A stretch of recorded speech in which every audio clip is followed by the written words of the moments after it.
not saying you weren't raped. I'm not saying you've not told the truth. I'm saying as a rape prosecution, there isn't sufficient evidence to prosecute. That's very different to what you're saying I'm saying. What you're implying is that we don't believe you. That's not the case. That's from you to her. I'll come see you next week, babe, for the evening, so we can spend more time together and have more amazing sex. Point of view, what would we do if, say, for example, we charged him and he went to court and he said it was consensual? I can prove it's not consensual. Okay. Do you think I would consent to having a lump and a bruise on my face this size the next day? But it looks not right to you and tell you what I'm going to do. Okay? I just think it's crazy that you've made the decision on the review yourself. Yeah, you made that decision, the second review on this. And yet you're telling me you haven't seen one of the most major text messages that proves that he ejaculated inside me. That is absolutely barbaric. It's absolutely outrageous how this woman has been allowed to tamper with this, put it all in a drawer, hide it till last minute, lie about everything, and now you have actually made a decision and let this guy go, and you haven't even seen the messages. I am shocked. What are you saying? Are you saying that a particular message has been removed from the file? I think so, yeah. I think a lot of stuff... Are you saying I haven't read it properly? I think it's been removed. Right. I honestly believe Linda Stearman has done something to this case to Samantha, stop, okay? In that respect then, let me go back and review the file again, because if that message is there, that's my error and not hers, okay? Like I said to you, I haven't had a chance to go through every single line of every page in that file, so it's not my job. But if you're making that sort of errors, do you think you should be working on review cases? Why is it an error? You just said it was your if the text messages isn't in that file, sorry, if it is in that file and you've missed it, you just said the message about him ejaculating me. You said if that text messages is in that file, then that's going to be your error. You've missed it. Been removed. Right. I honestly believe Linda Stearman has done something to this case to Samantha, stop. Okay. In that respect, then, let me go back and review the file again, because if that message is there, that's my error and not hers. Okay. Should you be making the decisions on rate reviews if you're missing such evidence like that? I want to talk to you tonight about police corruption, and I want to show you some evidence on police corruption that happened to me, because I think the time is very relevant with what's going on right now.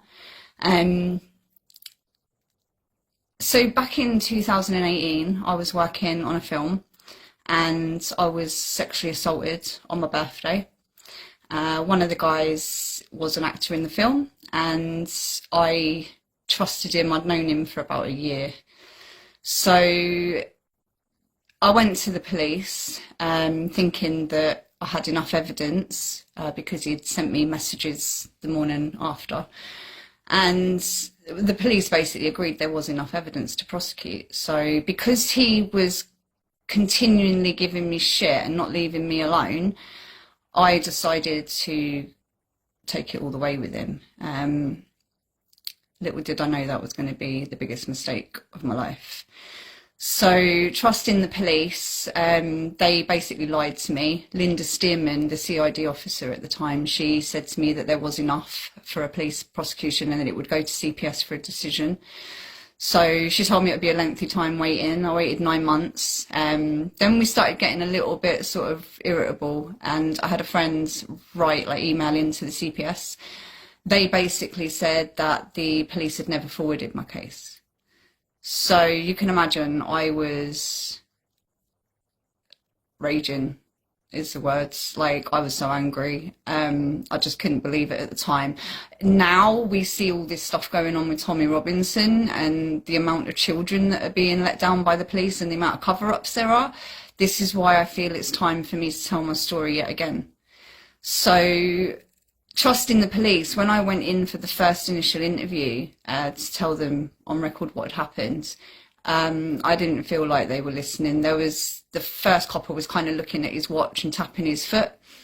The energy was just off. Then I spoke to this Linda Stearman, and she seemed a little bit more, I don't know, she gave me a little bit more faith because of the text messages. She said to me that that would be enough, but it would be a lengthy process.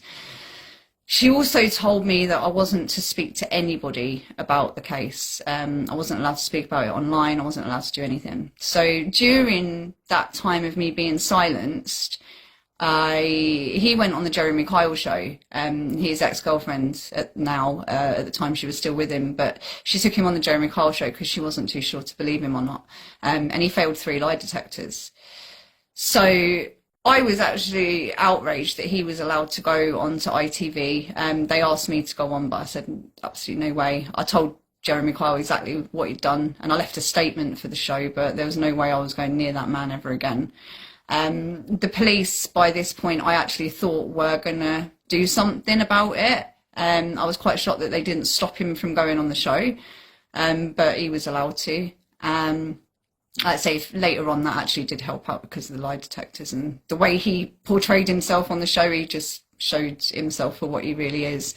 You saw the temper, you saw the lies, the manipulation, it was all there. So what I basically found out, when I found out, that the police weren't going to be going ahead with it, I decided to come online and share all the evidence. But the problem for me in the film industry is there are a lot of cliques and flying monkeys, and him and his best friend Aaron Twin, with a handful of others, managed to cause a reputation of me online and caused me a lot of trouble with people I'd never met, never spoken to. They were going around telling people I'd lied about being raped. They were going around telling people that I was just some tart that lies about things and causes trouble for people. Apparently I lose my temper on set, and, you know, all these things that they were saying was not true. But because there were a couple of people saying it and they were making up fake accounts pretending to be other people that agreed, it started to cause this kind of smear campaign. In the process of all that, they were actually trolling and harassing and sending me threats. So what I decided to do, I spoke to a solicitor and they told me to collect all the evidence, put it all together, and eventually I would have evidence of what they're doing. So we're now 7-8 years down the line. I think it's actually 7 years to the day of the rape on my birthday, 7th of December, so it's coming up. I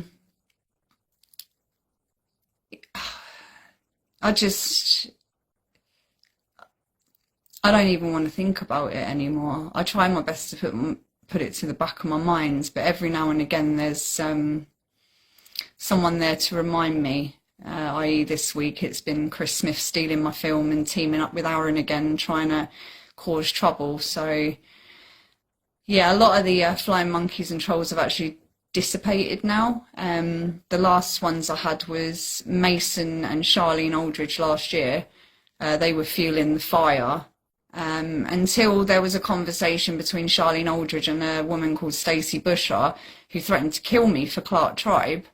It turns out that they'd just heard rumours on set of the drugs game and that someone on the set was telling them not to like me and block me and don't have anything to do with her. And once I knew that, I knew exactly what was going on and where the ringleaders were. And, you know, he managed to get so many people that I've never even met or spoken to hate on me. And it's just pathetic. I mean, half the women are middle-aged women that are just doing it because they want a bit of attention and they fancy the lads they're sticking up for. I've actually got that in evidence. That was just insane. Some woman threatening to kill me for a guy she hardly even knows just because she fancies him a bit. You know, and then I've got women that I've actually worked with on set telling Mason Fardeau to come around and give me a visit. You know, it's just like, this is how these people are, and I take full responsibility for not vetting people before I got involved with them. Like I said, back at the Roofed days, I was so naive to the film industry. I didn't know who Dave Courtney was when I met him. I was just an actress on a film set, and all of a sudden I've got all these arseholes stuck to me. People that think the Krays are cool. People that think running around with guns and being a gangster at 50, 60 years old is cool. Like, seriously, these were the people telling me that I'm a bad person. And the best one of it is, which you'll probably see in the documentary if you watch it all, was Aaron Twin's friend Ed Oakley, who called me a monster after threatening to get me raped by 5 men. So this is the intellect that I was dealing with at the time. And yeah, like I said, in a way I've kind of like advanced now because I've learned about narcissistic abuse and why these flying monkeys get involved and how the narc actually works and how his little tactics and games play. When you know what you're dealing with, it's easier to deal with.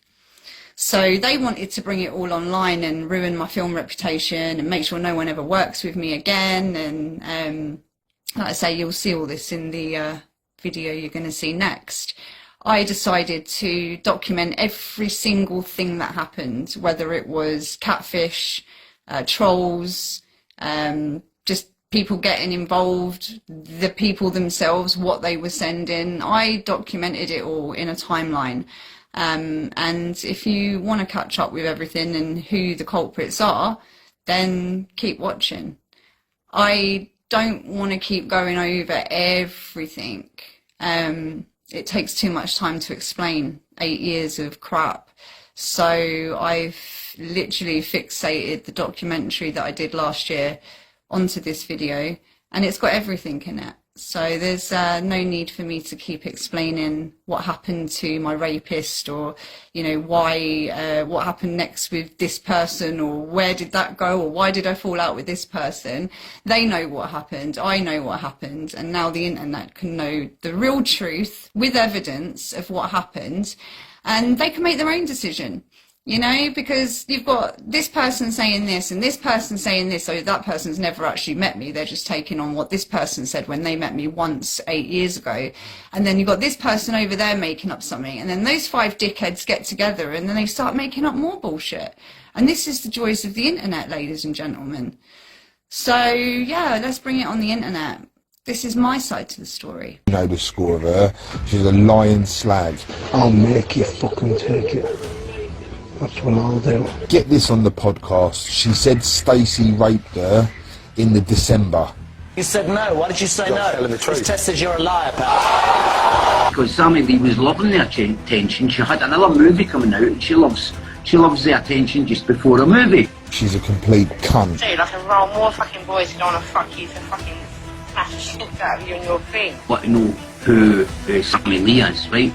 And I stupidly, and I've told this 100 times, I'll put my hands up to this, I stupidly said, just tell him it's Sammy Lee. Yeah, because you want to publicly embarrass or shame or do things or use material, including Sammy's images still, and yet you hate the girl and you're using the images to make yourself look famous. Oh, fuck, bro.